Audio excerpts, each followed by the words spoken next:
सेवण मां सिंधियाना news network जी reporter Nasrullah Ansari मूजिब MQM Pakistan राब्ता committee जे member सखी लाल शहबाज कलंदर जी मज़ार ते हाज़िर। MQM पाकिस्तान जी कामयाब ऐं मुल्की खुशहाली ऐं इस्तेहकाम लाइ ख़ुसूसी दुआ।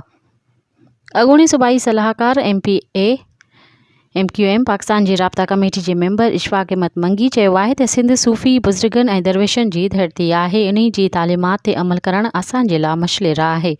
हुन चयो त बुज़ुर्गनि जूं दरगाहूं रूहानियत ऐं फैज़ समेत असां सभिनी जो क़ीमती असासो पिणु आहिनि।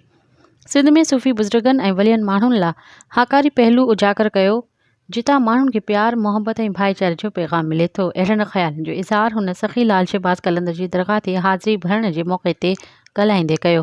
इन मौक़े ते हुन मज़ार ते चादर चाढ़े MQM पाकिस्तान ऐं तहरीक जे शहीदनि जे बुलंद दर्जात ऐं मुल्क जी खुशहाली ऐं इस्तेहकाम जे लाइ ख़ुसूसी दुआ कई।